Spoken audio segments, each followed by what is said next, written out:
Well, last week we were on the 2.45-mile road course of Watkins Glen, and this week, well, we're going to shift locations, get back onto the ovals as we zoom in on Brooklyn, Michigan, and there's the unique characteristics of Michigan International Speedway.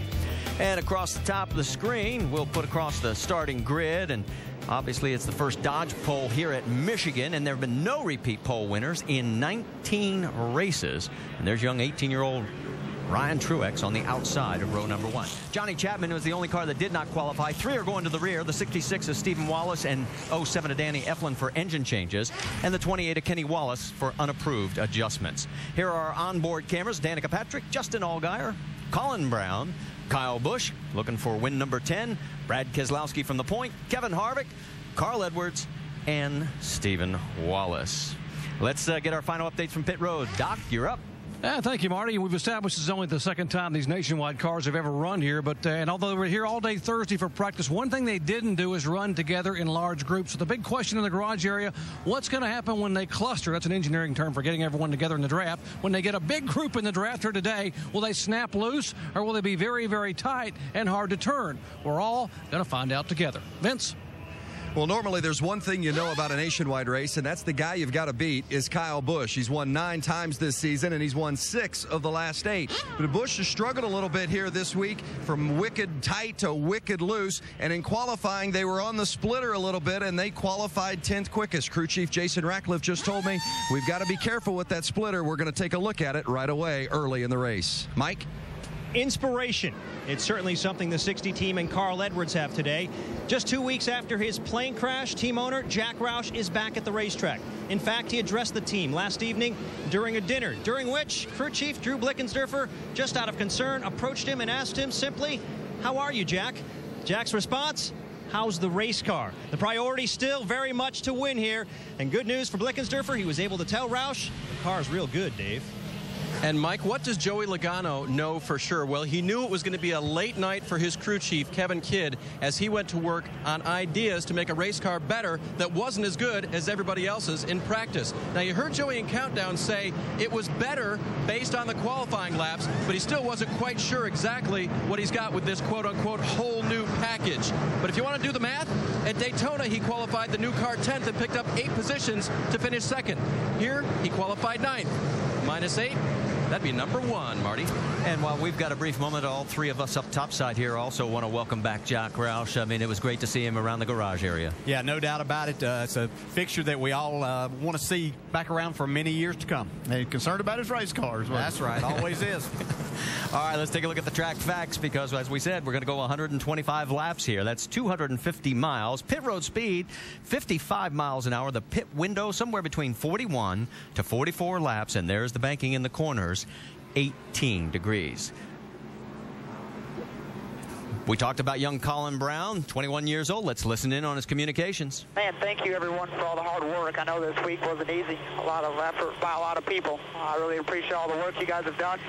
Thanks to all the Conway Freight guys for coming out and supporting us.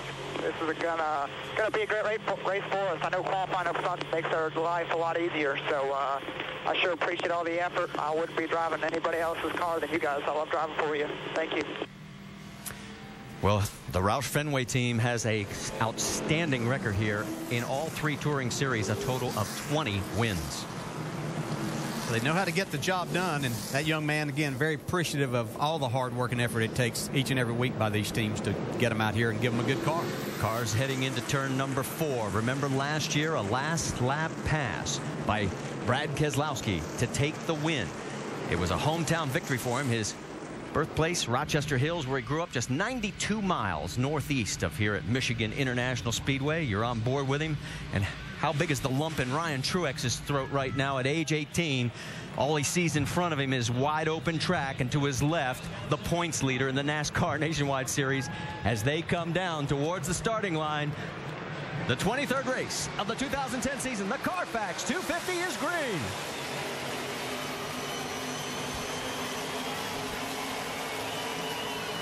Oh, we're going to try 3 wide already. That's Menard on the low side.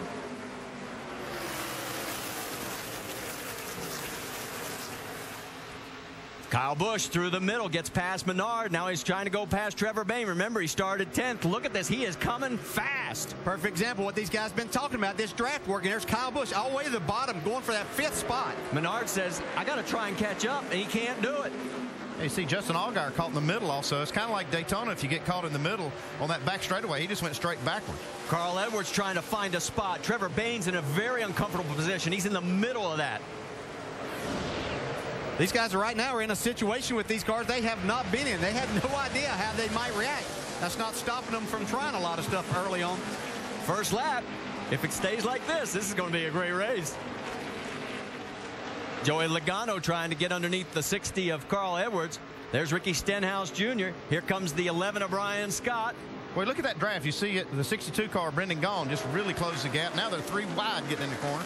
That's Paul Menard on the low side. And on the high side, the number 1 of Ryan Newman. See, Paul Menard was able to pull out from behind those 2 cars going into the corner and then make the pass on both of them before they exit a turn 4. On board with Kevin Harvick there for a moment. Harvick in 17th right now. A little contact there. Yeah. See how rough the racetrack was right there on the front straightaway. Ryan Newman's car bounced really hard. These cars don't have bump stops, so and he hits a wall too. So he's coming off 2. Got contact twice now, and the right side of the car saying ouch. We heard Rusty Wallace talk about how durable these cars are, where they are in the Sprint Cup Series. We'll find out just how much so here in the Nationwide Series. I'm sure Ryan's crew chief, Nick Harrison, saying, hey, don't try and knock the wall down yet. Let's go back. Here's the first contact with Ryan. Yeah, I think right there what you're trying to do is just move up a little bit to take some air away from that car and get him to crack the throttle. See, then he lost the nose a little bit coming out of turn 2, being right on the bumper of Paul Menard. That got him into the safer barrier. It's a nice square hit, though. It looks like it might be okay if he doesn't have a tire rub. And it looked like Allgaier was having a bit of a contact issue there as well as he was following Newman.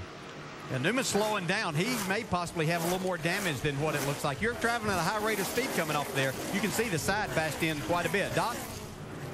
Yeah, he's called in a moment ago. Thinks he's got a right side tire going down. You saw the contact both first and second, and now Ryan Newman will bring that car on the pit road for an unscheduled pit stop here on lap number 5. He said, I think I got a car that can contend for the win, but right now he is on pit road, and they're going to change to right side tire. He has won here twice and came from 38th place to do it, but now he's going to have his work cut out for him. We can also tell you that Kevin LePage has taken his car. He's the first to park it. Willie Allen has also come to pit road. He is still getting service on pit road. Out on the track, there you saw for a moment the battle between all 5 of those cars. You got the 32 of Reed Sorensen leading this pack. Let's go on board with Kevin Harvick. Well, Kevin Harvick's had one of the best cars in practice all week here. And I'm surprised to see him qualify that far back, so it's not a surprise to see him coming forward. Remember when Kyle Busch started in 10th? Well, that is the battle right now for 5th place. And Vince, what's the latest on the 18? Well, Kyle Busch said that he likes this place, but he felt like the first 5 laps in a run were going to be the key because that's when you had to make your move. And you saw Kyle make that move right out of the gate. He picked up 5 spots in the first couple of laps, but it was a collective sigh of relief here in the pit box for Kyle Busch's team.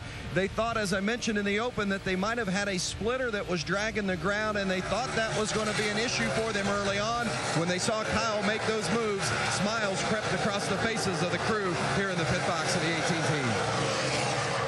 Let's give you a quick update. Danica Patrick started 33rd. There you see her battling with Tony Raines. That is 29th and 30th in your screen. Biggest mover of the race. Remember, Stephen Wallace had to go to the rear for an engine change. He has picked up 21 spots. Started 40th. One of the 3 cars to go to the rear. He is up to 19th. Doc? He climbed in the car, was putting the belts on. I leaned in the window and said, what's it going to be like today? He said, I got to go to the back because I got an engine change, as you said, Marty. He said, but I am going to get there today. He said, it's my dad's birthday. I haven't won in this series. What better day to win it than today to give back to my dad who's done so much for me? He said, I'm going to the front. Tell you what, I'd rather have a win than a pair of socks and stuff like that. I'd go with the win anytime. Don't you think, Brad? I hear you, buddy.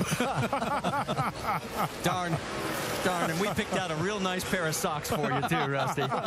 Hey, Stephen Wallace ranks second in points right now, earned over the last 4 races. Only 21 points behind Brad Keselowski during that stretch. And he won here back in 2005 in an ARCA race. There's your top 5 at the Carfax 250 at Michigan.